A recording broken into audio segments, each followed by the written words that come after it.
Hindi man makuha. Hello.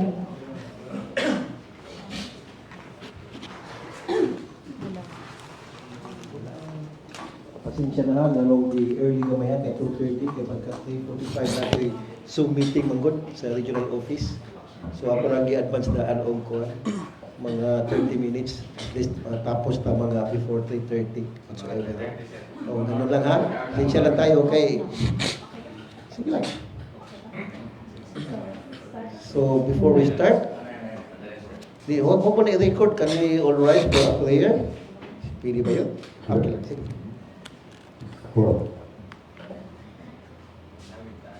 Ini live, sir. Sir.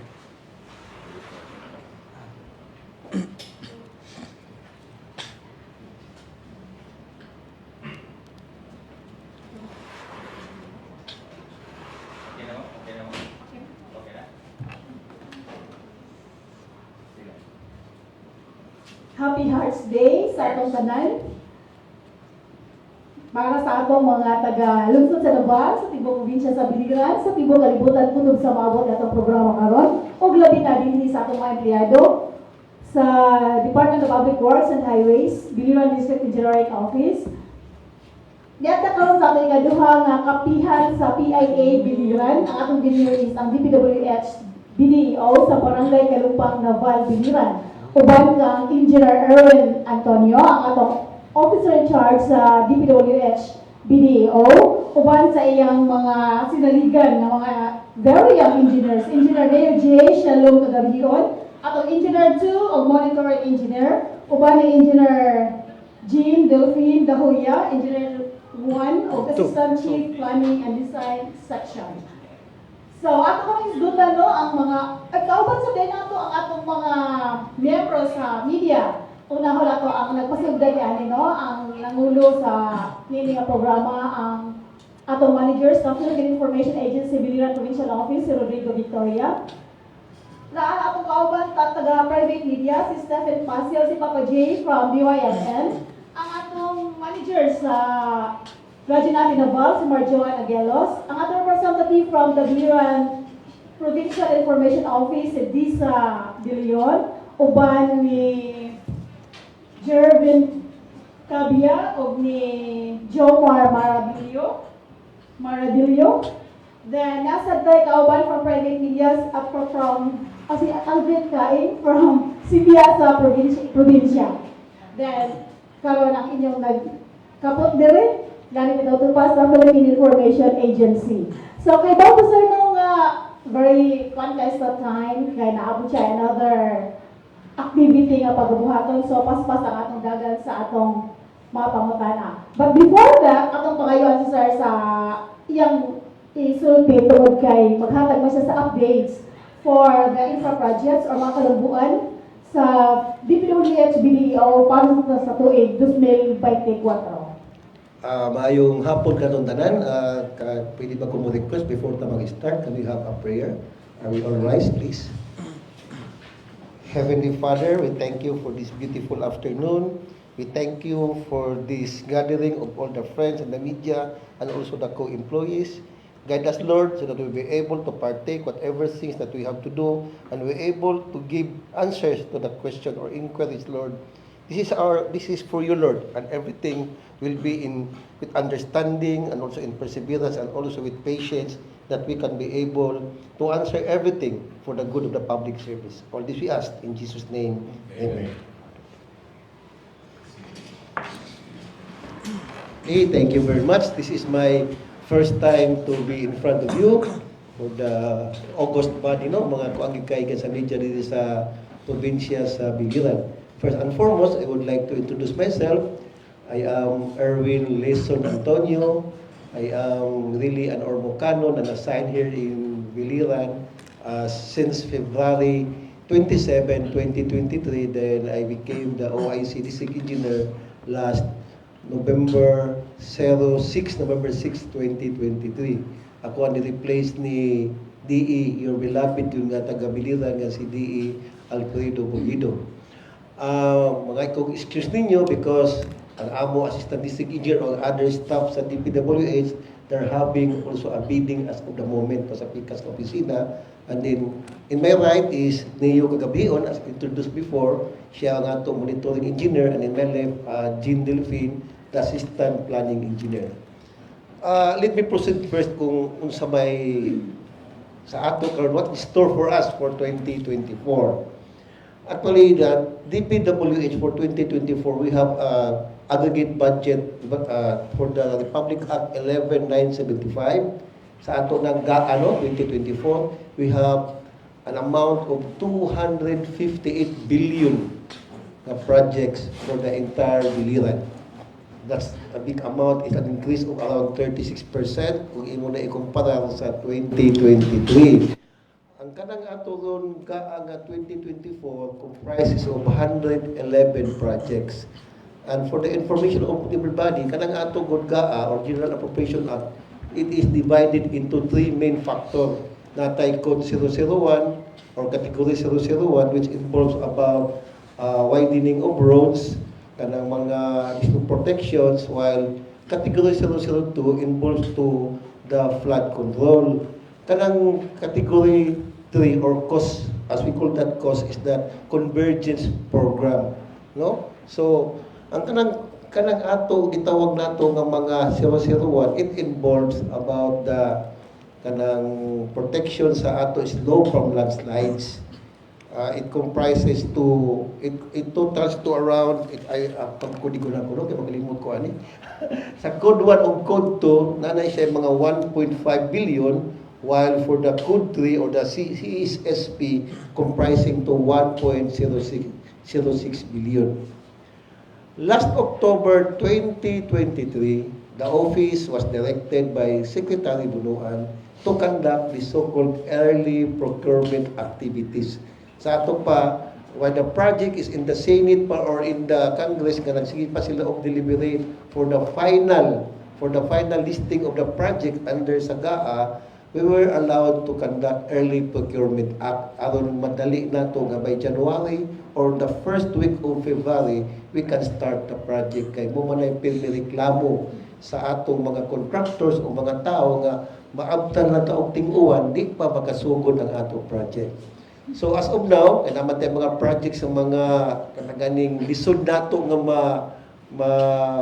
mabidayon kay we are having a survey, labi na ka ng mga flood controls nato. As of now, as of today, we have already around 100 out of 111, na tayo mga 104 na projects nga ato na advertise for bidding. In fact, gani, as far as I'm concerned, if I have it right, murag 61 na ka-projects karon ang ato na due for award nga we will be informing all the contractors nga nakadaog after the evaluation to start the project maybe by the start of the second week of February. Muna ang ato karon na hitabo. Then also the central office, nagsugod na po sila og release og funds diri po sa DPWH Biliran, ginagmay-gagmay lang sa kaya aron po maka-start na punta sa ato mga projects. So muna ato giatubang karon kanang 2024. Labi na kaning, I don't know if that is okay for you or not, pero kadaghanan sa infrastructure good nga arm, malipay gid maayo basta dili ting-uwan, not the rainy season. Then with the onset of El Nino, during our meeting, murag dili ingon nga we are happy that we have an El Nino, but we are quite just a sort of take advantage of the situation because it is expected that with that El Nino, gikan sa January until March or April or May, we can have extended nga kanang hot or dry season. So the project implementation can be well implemented without much disturbance from the inclement weather. Muna ako lagi kasulti. So I hope it gives a sort of clarification of whatever be your inquiries. Okay? Okay, magsugod na. Pwede na tayo makasugod sa pangutana? Yes. Let me ask first. Hello. Okay, Alden Kain from CBS sa Hello. probinsya. Okay, sir. I remember two questions. The relocation of the DPWH. Have you ever heard it? relocation of the DPWH, mabalin na daw ang DPWH. Dili sa Biliran? Yeah. Okay. Sige. Another question is, can you give more details about the road widening Mhm. that will start, I think, February? Mhm. More details kung ang mga naigo ng mga kabalayan, babaydan ba o dili? Okay. Alright. First question, sir, no? Sir Alvin. Definitely, we have a new building to gibutan sa sorry for me, di pa kayo kuhan sa mga bagyo. I was there, inspection na. We have a new building, pag-abot na ko dito last year, then we were there. Then hoping nga phase 1 or the first building matapos na to by April. Then we are really planning to be there, hoping po na within this year maka-transfer nga to. But di maguna, we cannot immediately make a transfer nga to because we also have to furnish it with the utilities that we need, internet, no? Kanang internet na mo good kay kanigong our office man good is so dependent on the internet network alone because of our system. Then after that, we also have the water system because I believe this one of the problem during the discussion there at the Capitol when I was one of the attendees. Then it was discussed that there's also a hospital there, the hospital, the camp, and then the fire department. But the hospital is the major or one of the biggest consumer of the water. Then provided the Naval Water District is also planning to invest for more because they have also to supply water for this hospital. Same also with us sa amo, no? So karon by this year, we are really planning to have it maybe siguro matapos na pa April or there's also an additional building.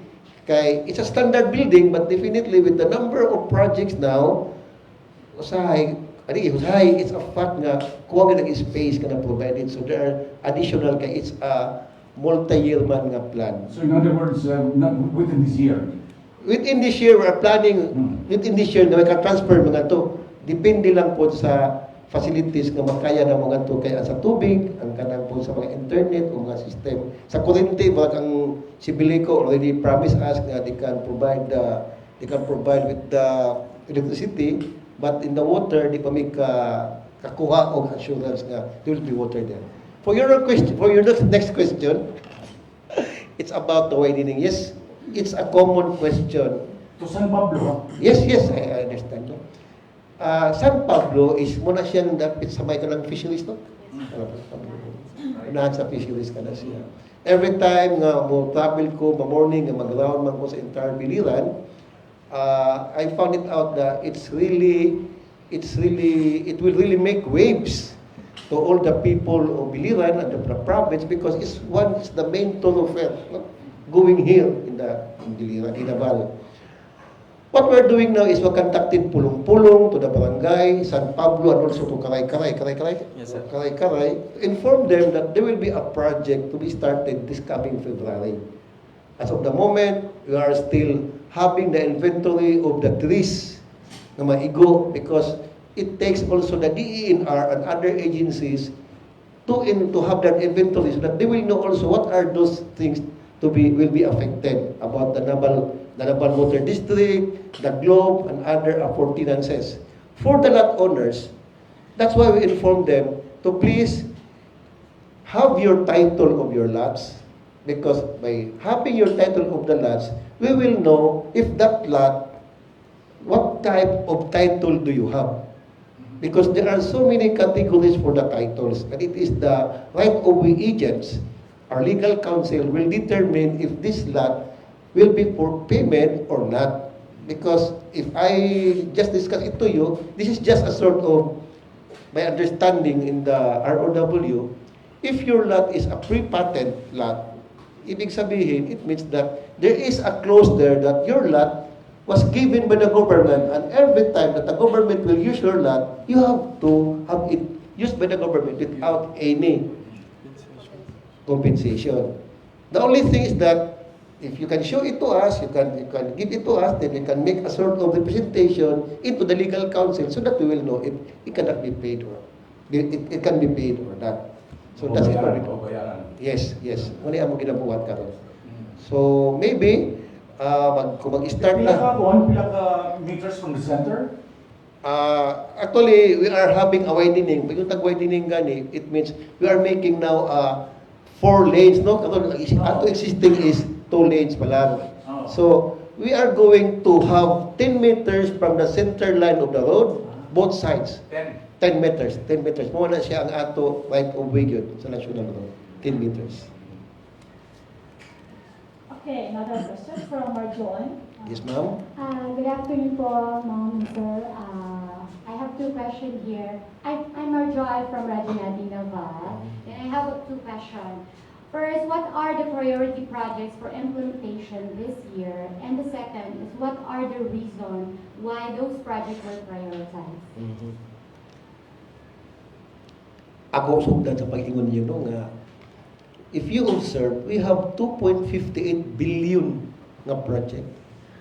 And then the project and the GAA, ato na siya gi-divide into 3 aspects. We have the Category 1, Category 2, and the CSSP or the Conventions Program. Let's start with the Category 1, which is about almost the entire, natay mga portion sa entire Biliran Island, natay gitawag nga slope protection. Slope protection, kanang gitawag nato nga sa nangawol, kanang gravity wall. Because Biliran Manggod, if you observe, prone to landslide. Prone to landslide yun. And then, one of the major aspect or the major mandate of the DPWH is to protect the lives of every Filipino, labi na ng ato mga traveling public. So, kanang ato ron sign sa ato isla, sa sign sa Biliran, nabuot tay bukid, then dito daan. So, what we are doing now is that's one of our major impact of the 2024 projects. Another also is that for the construction of widening or bypass road. Kung makahinumdum mo, natay ipaghimo karon nga widening o kanang widening sa projects kanang gikuan ni Sir Aldrin ganina, kanang ato widening nganong ato man gi-widen because Biliran is growing. The island of Biliran is growing, and then if you observe that kanang kita sakinan nga muso diri. So by having it widened, we can be at par with other districts. No? Then, once gani nga maato na siya ma-widen, we can also cater more tourists in this place. Another one is for the CESP. Kanang CESP gud nato gud mo convergence program. Kanang convergence program nato, it comprises kanang if you observe no kanang trip gud. Sa na trip ulit kanang sa tourism no? Tourism road infrastructure program. Kana siya nga mga roads muna siya ang mga gihimo sa Department of Tourism going to sa ato mga tourist spot. Kay diri ko sa Biliran, ako proud yung kung diri ko na sign. Kato ko sa ulan-ulan, kato ko sa panggil, kato nga pundol nga falls which really need improvement. No, pero karon natagaan na. Then napod tayo gitawag nga roll it kanang roll it ba kay nag-observe po ko nga ang Bilano na pwede kang unsa man diri kanang clay kanang clay ba kanang lapok nga himuog ceramics. I was able to go there to patugay dito sa Kandarlin mga project dito sa Pintuyog mi. Then nakita na ko po nga gitagaan po proyekto nga ma-open po ang daan kay gabi a very very good source for ceramic industry. Then we have the SIPAG kanang alleviating gaps. Yeah, we have also the LIP or the BIP. Ngano man siya? Ang kinakadako gyud kaayo nga factor sa ato GAA naa sa ato CSSP kanang convergence program. Most of these projects are coming from other agencies nga gi-download diri sa DPWH na apil to GAA. So muna ko nagpasalamat yung ko ni Congressman J.R. Espina no kay pag siya kanang kugihan kay siya kay simpukutana unsa man siya engineer sir namatay ko na kay kanang nga mga other agencies they have also their own listing kung unsa sa dapitan na kanang ilang decision. So that's why I can tell you we are more on the widening, we are more on the flood control, and we are also more on the construction kanang diversion roads for the entire Biliran province.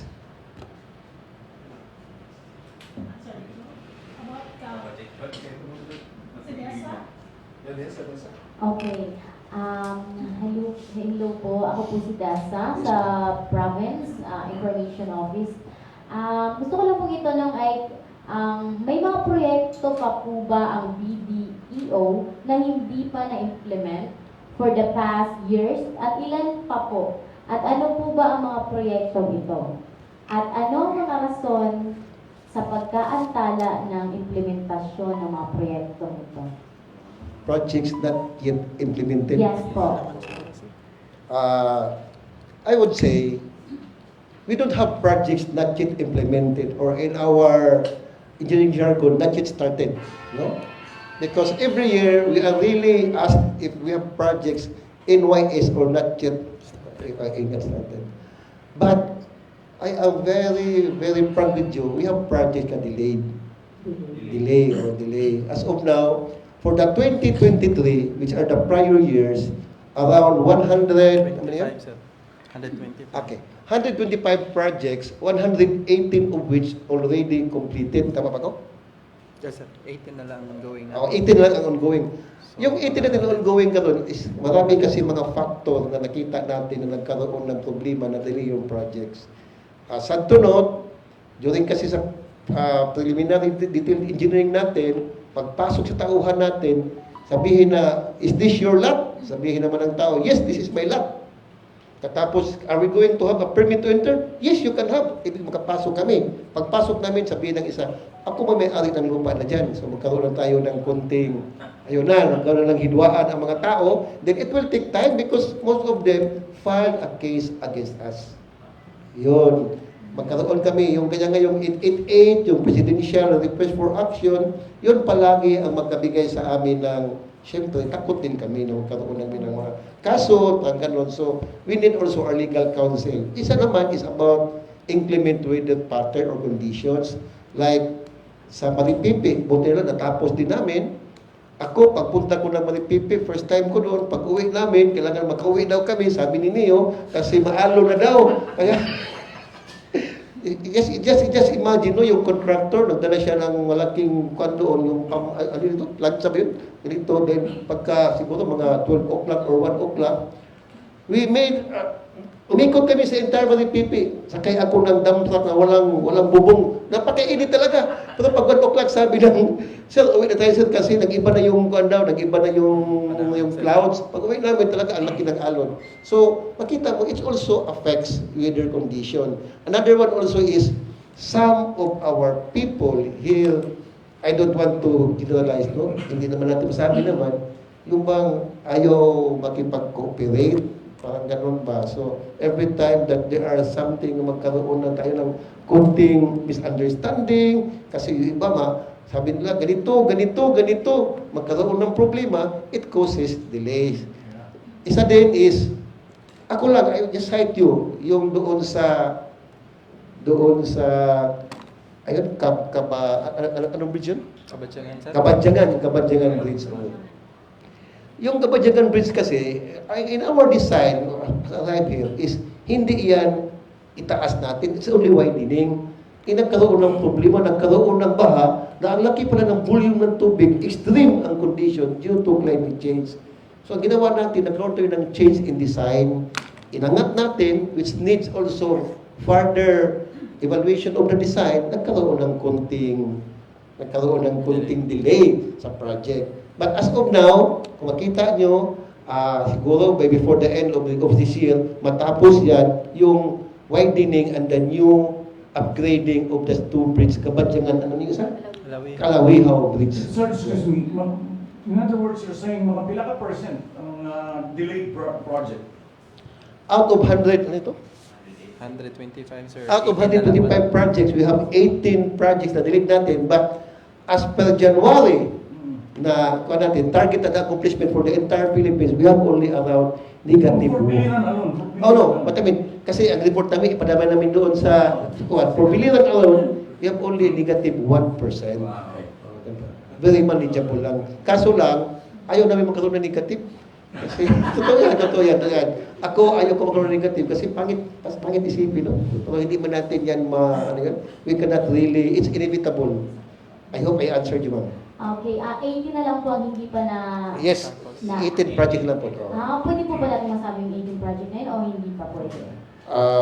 Hindi ko memorize po. Hindi mo ba? Okay, at least may 18 Yes, ito lang. But it's still ongoing, ha? Ongoing. Siguro before the end of March, matapos-tapos yung lahat. Yun na lang iba, yun na lang mga tunay ka ma-complete kasi it needs mga good engineering aspect ba. Mayroon pang curing, mayroon pang ganito, ganun. So, siguro yun lang may iba na lang. Salamat po. Salamat din, Ma'am Desa. Okay, questions naman from Papa J. Papa J, Hello, hi, Engineer. May mapon. ang hapon, sir. See you back. Ang ganda ng boses mo. Engineer, pinapatanong niya, nahiya siya magtanong sa iyo eh. Kasi sabi niya, sa sobrang dami ng trabaho niyo ngayon 2024, alright, and sa opening statement ko pa lang daw, talagang overloaded na kayo, ang tutusin ano nga. Ang tanong daw niya, Engineer, sigwi ko lang kung may time pa daw kayo i-celebrate ang Valentine's Day ngayon. May iba lang daw, Engineer, para ba kung sa sabi ni Desa, Engineer, Personally, no? February 14, I'm a Catholic man, no? February 14 is Ash Wednesday. Wednesday. Ash Wednesday. Yes, Ash Wednesday. So, pero we still have. Ako, sa buong buhay ko, hindi ko na gumayabang na. I never miss to give a chocolate and a flower to my wife for 30 years already. You're the man. Hindi naman, yes, we can celebrate Valentine's. Kasi ako dahil hindi ako nakapagbigay ng flowers isang linggo ako hindi inumit eh. So, akala ko kasi, di ba matagal na kayo, so akala parang okay lang, pero hindi pala dapat. Oh yes, yun talaga kasi Valentine's Day. pag hindi mo kasi bigyan ng flower, baka ibang isipin ng asawa mo. Hindi. Engineer, maraming salamat ha. Sige, yung seryosong tanong na. Wala na ko na isip. Bigay ko na yung fourth yun. Okay, how about you, boss? May hapon. May hapon. Oh. Imong giingon din na sa imong presentation nga part sa 250 billion ang kanang convergence project. Siguro may usa ka reliable informant nag-inform sa ako. Di lang siya magpangalan ito, engineer. Nga ang mga projects sa state universities and colleges dili malilong nga nata ni ang Biliran Province State University. Siguro more or less 201 billion daw ang ilang infra projects under the 2024 GAA according to the informant. So siguro part na siya sa convergence projects. Napo daw sa una daw kini nga mga projects nga sa SUC ato lang ang BIPSO sila ang mag-implement, engineer. Then ang akong informant nag-iwan siya nga ang iyang worry is that usahay na yung mga obserbasyon nga na ay mga projects implemented by your office, DPWH, nga medyo malangan. So man yung ikagulan kay, unlike kuno sa ila, kung dito sa ila ang pundo, o sila mo nag-implement, na-yun, sakop sila sa timelines and according to specifications daw. Mo yung ikagulan. Specifically nga, according to that informant, classrooms ang ilang project daw for this year. Nga matod pa niya murag iniro sugdan ang tanila pero wala pa daw ginuwat nga guidelines nga makadugang po sa kalangan. Ang akong pumunta na karon engineer as head or OIC district engineer sa DPWH, ma-assured pa daw nimo sir nga mapareha ang ilang implementasyon dito sa dito pa sa ilang pondo o sila mo ang implement. Kaya mo na iyang ikagulan especially kung mga classrooms ang ilang implement. Di ko kayo klaro kung classrooms lagi pero ngayon siya classrooms. So, manakita kung balik ko na iyang pangutana, kung diwa ba'y daghang kalangan kay specifically ng gamit yun nila na eskwelahan sila. Gani karon ang BIPSO tungod sa kadaghan sa mga estudyante, nagamit nila sila o usay online classes. Ang uban mag-online, ang uban mag face-to-face. So, mara ginayang kagulan sa akong informant, reliable informant, nga please bring this matter sa inyong press-con. Kung unsa gyud ika-assure sa DPWH nga kanang ilang 201 million ma-implement according to timelines and specifications. Okay, thank you very much, sir. No? Ako lang usa-usa, no? Number one is that you asked na ang kanibang mga SUC, it will now be under the implementation of DPWH. Yes, sir. We just received also a memorandum order, just lately lang, per central office, nga mo na sila gi-agrihan between sa mga department or the agencies that all projects beyond 5 million nga naa sa mga state universities and colleges will be downloaded to DPWH for implementation. So that's it. That's the memorandum now. Even we in the DPWH we are also a little bit shocked kay 5 million and above will be downloaded, but that's our job. That is given on us. We have to work on that one. Another one is that you really specify BIPSO. You told us that there is a 211 million na projects. As far as I know, ang nasold sa ato din is about BIPSO 70 million, no? 70 million sa GAA for the BIPSO nursing. Am I correct? Nursing. O muna yung nasold kay it's under the BIP. BIP. So, kay si Congressman Gutierrez, good, kada magod sa mga SUC, mga eskwelahan, kung magana siya kanang kung siya ba kanang meticulous stimulation mo kanang mga projeka, but we don't know nga kaning 211. If that would be the case, ang ako po experience na mo diri tanan, most of the program of works of SUC or the BIPSO per se, muagi sa among opisina for checking so that it will be standard sa kanang iya unit cost and also standard po ang kana pong pagbutang sa mga kabilya. Structurally, kanaghanan sa ilang mga plano coming from their own structural engineers or maybe from their office, then ingalis amo ano sa DPWH for us to check kung namatay gitawag ka standard unit price, standard cost. Amo na i-check, then we will give them also our recommendation what to do.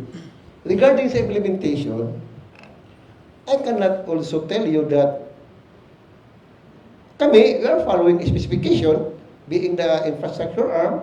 Kung mayroon tanganay malangan usahay, maybe there is some sort of dili klaro or clear ang kanang pagkaputang niya sa program. Something like that, no? So, but now, if the project will be downloaded on us, there will be a sort of a change or maybe some sort of a change in the programming or in the implementation.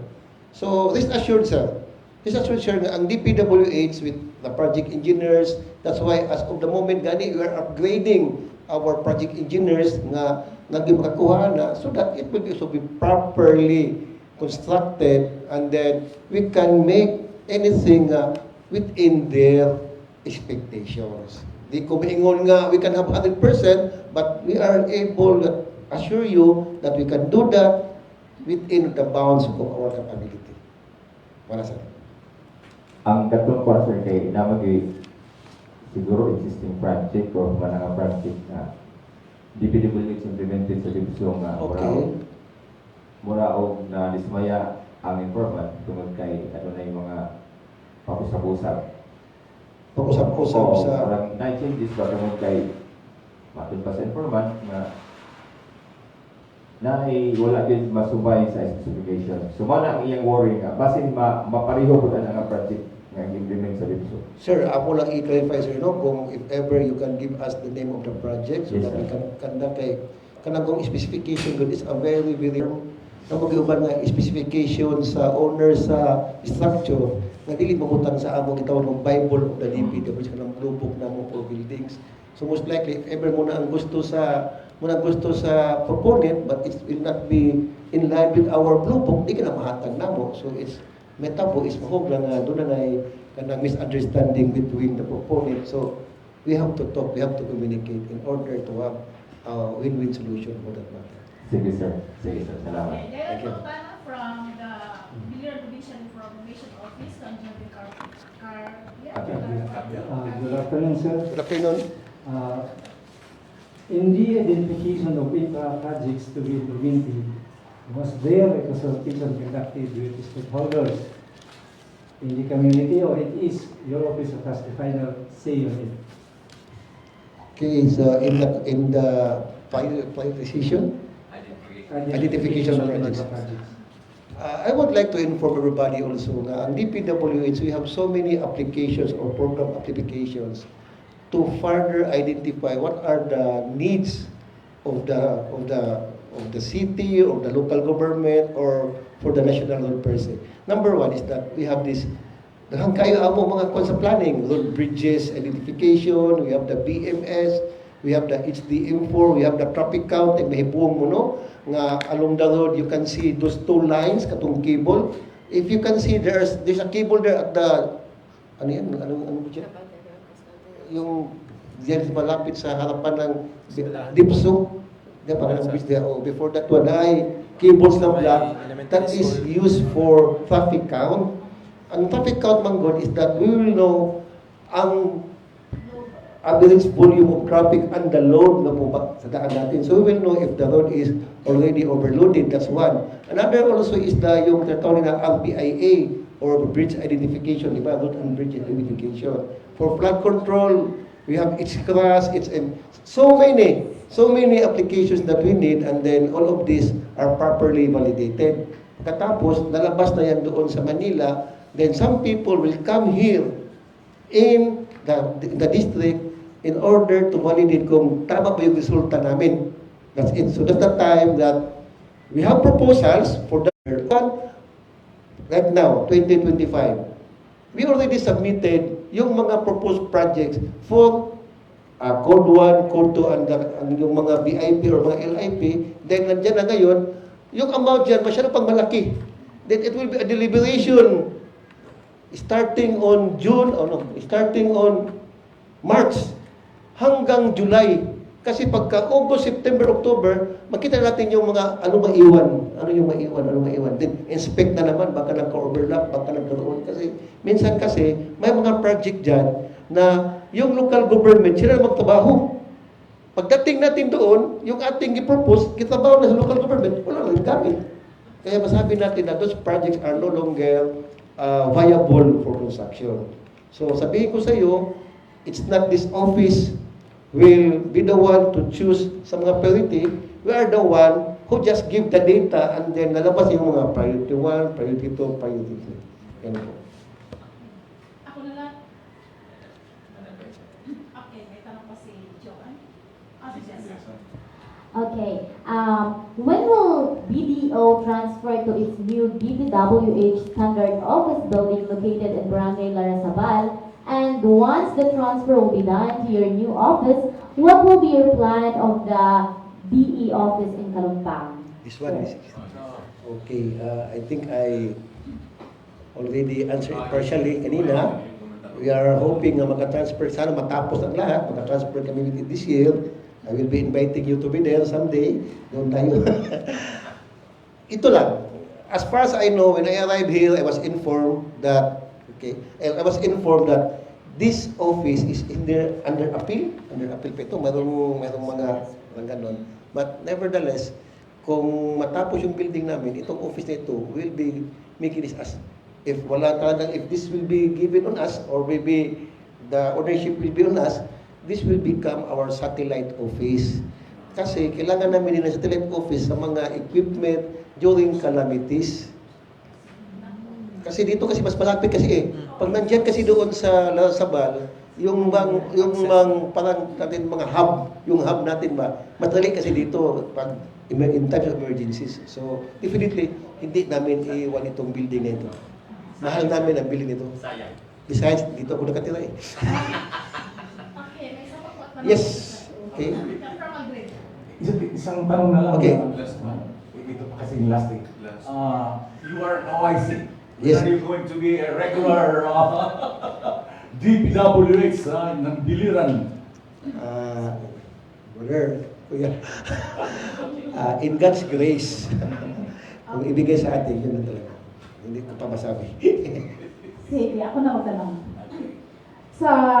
For the previous years, marami na no, sa 2023, 24, sa mga previous years, ang dami yung projects, sir.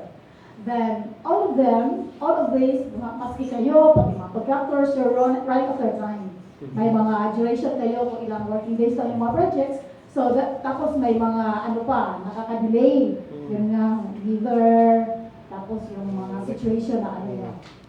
Then, there are times na pati yung contractor sa pagmamadali siguro, may mga projects na nagiging bloopers. Hindi pa natapos, nasira na. Hindi pa nadaanan, putok na. So, how long or how many days ang ibibigay niyo sa mga contractors na to rectify sa mga, yun, mga sira-sira nilang projects, yung hindi magandang programa nila? Actually, that's a good question, ma'am. Kasi, ang nangyari kasi, at the time nga yung project natin magkaroon na ng 95% completion, the contractor will be asked to submit for tatawag na punch listing, yung punch listing. Ibig sabihin na inspectoring team of the office will go into the field, tingnan natin kung ano yung mga kulang doon. And then, the contractor will be given 30 days or 90 days, depende sa complexity of the if I'm correct, 90 days or 30 days, something like that. Depending on the complexity, 90 days at most to rectify the problem. After that, magkaroon kami ng re-inspection ulit. If ever hindi pa rin matapos yung rectification na ginawa, ibig sabihin naman doon, the contractor have to kailangan i-agad siya i-rectify or commitment. At ito na, pag the project is already 100%, pagkatapos nakita natin na may lumabas ng mga deficiencies, may naiwan pa siya na retention money. Retention po. Yung retention, nasa amin din yan. Then we'll be informing him that your retention will not be given on you until hindi mo magawa yung project na yan, submitted na yan. Ano ba ang nagawa natin? Either we have to kunin namin yung performance security bond niya, which is very kuhan for the contractor because pag yung hindi siya mabigyan ng certificate of completion or acceptance pala, acceptance, ang tendency dyan, ma'am, doon kasi sa aming CWA, yung registry namin doon sa Manila, hindi na siya ulit makapag-bid if ever mag-prove talaga na hindi niya nagawa yun. Yun ang aming ginagawa ngayon. So, as of the moment, last February, the last week of January, nagkaroon kami ng meeting sa mga contractors dito. We're having a coordination meeting. I again, myself and the office, reminded them of their magtawag natin responsibility. Na kailangan gawin nyo ito para hindi magkaroon ng lamat yung mga pangalan nyo. Yun ang ginagawa namin. Yun ang ginagawa namin. So, hopefully, siguro yung, kasi may years ago, almost a decade na siguro yung nakita namin, kami ni Marlon noon, may project na sira. Hindi siya, parang nagbiyak na kaagad. Sinabi namin sa previous pa na nag-manage dito sa DPWH. Pero hanggang ngayon, hindi pa rin siya na-rectify. Siguro, na siya, blacklisted na siya. Or siguro hindi siya nakakobra. Hopefully, kumayan lang offline. Okay. But at least alam namin, you have 30 to 90 days depending upon the complexity of the deficiency. Okay, thank you. May isa from... Last question na lang siguro kasi mag-30 na. May Zoom pa si sir. Kanina sir, nabigla po kami kasi ikaw lang ang diin na bago magsimula, nag-prayer muna. At saka napag-alaman din namin kasi marites yung media. Hindi ko pa pala ng-BCBP or mo Brotherhood at Christian Businessman and Professional. At alam naman namin kasi BCBP din ako sa dalawa. Pero hindi inactive. Na bago magsimula ang isang activity, mag-prayer muna. That's good for a leader for an organization. Thank you po. Center of an organization, nandiyan talaga yung God as the center. Di ba yan ang sa BCBP world? how is Engineer Antonio with regards to his leadership and management of the district?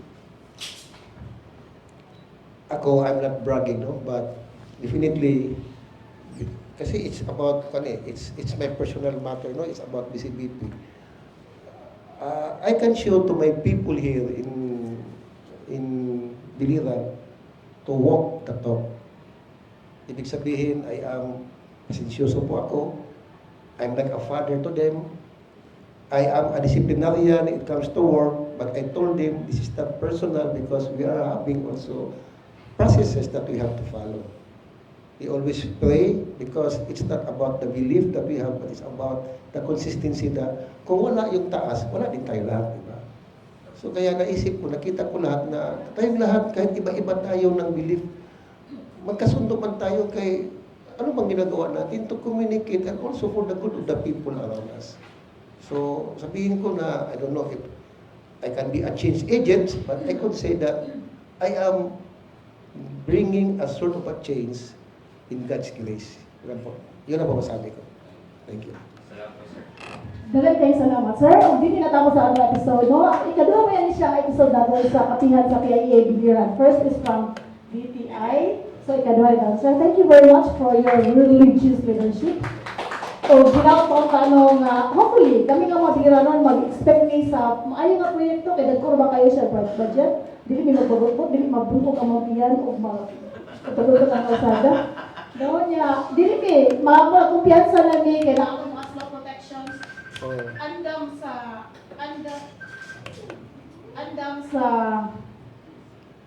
sa mga kalamidad. Mm. Nga makasalig ni nga putiran din ni amo mga kinabuhi. Daghang kayo salamat. Then para sa atong kasayuran no sa atong mga naminaw, salamat kay tanan. Ipasalamat mo nga wala na gid may radio program. Kanina na mo sa liga ng among kapihan sa PIA nga magsuroy-suroy na lang gid ni kung asa nga ahensya.